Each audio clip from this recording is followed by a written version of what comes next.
let's shift to Zemira's favorite topic, resources and dependencies and planning. And because we in a sense, I want to go back to the estimating topic, right? Because as you, Zemira, we'll start with you. As you look across the portfolio of what you have to help execute on, the product teams, I assume, are deciding what we're going to do, and it's probably too many things. And now, correct me if I'm wrong, your team comes in and says, okay, wait a minute, let's get the estimates right. Let's figure out what is necessary to do this. And then there must be a conflict. So how do you do that? Yeah. So every quarter we go through the planning for the upcoming quarter. Yep. By then the list has been prioritized. We know in exactly 1, 2, 3, 4, 5, and so forth, the priority order of the features that business product manager wants to approach this quarter. And the team has already had a look at it. We know roughly the estimate of it. So we go through several days of what does this take technically to build it? It's really engineering speaking, engineering language. How are they going to build it? Where does it go? How complex this is? And at the end of those 2-3 days of planning, we know fairly well how big these several things that product manager wanted to approach in this coming quarter. And then we have that conversation around, you wanted 7 things. We know confidently we can complete 5. We fully understand them. We commit to 5. The 2 we cannot commit to. We are missing pieces, or they may be bigger than the time will allow. But should something else take place, those are the next in line.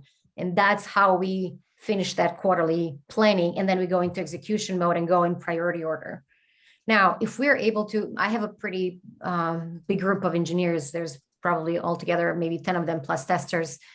So I'm able to break things into 2-3 things being worked on at the same time, and they're kind of all moving toward the end. And throughout, we are constantly in communication. We have our product owner attend stand-ups, and we have the demos at every 2 weeks.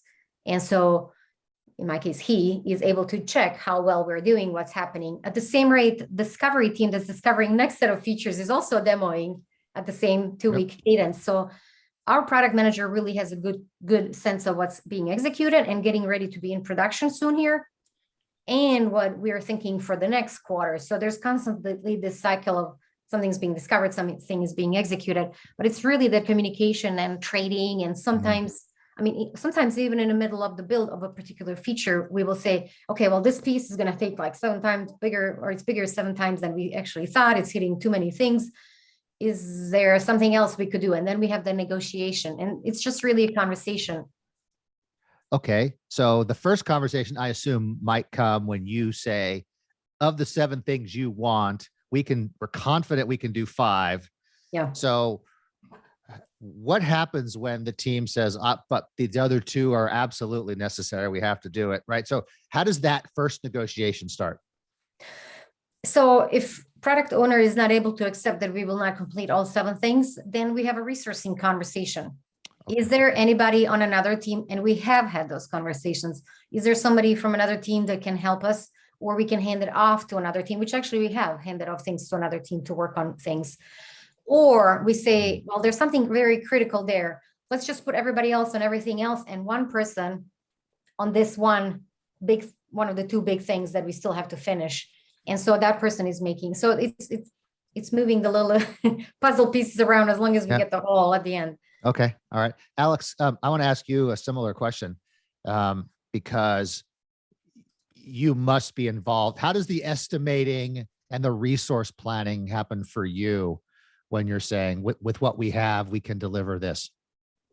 Yeah, so it's gonna along the lines from what Zemira just mentioned. I think first of all, what we do is we have buckets, right? It's like a product, you'll get 75% of our engineering resources because we need 10% for infrastructure work and 15% for system maintenance, and that's how we can do it.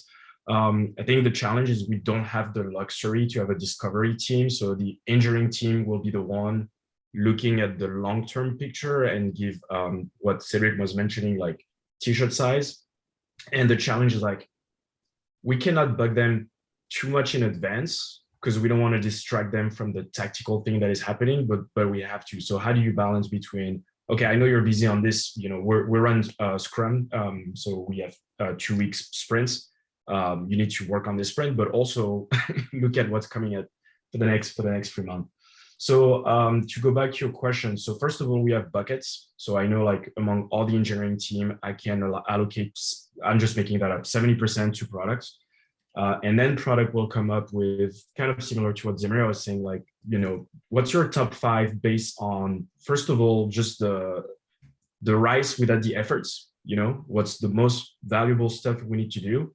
I will work with you and engineering to provide the efforts, and then let's revisit, and I will draw the line. It's like, hey, this is what we can do. And exactly what Zemira mentioned is like, hey, if that's not enough, that's a different conversation. Like that means we need to hire more. First of all, we need to relay that to the executive team.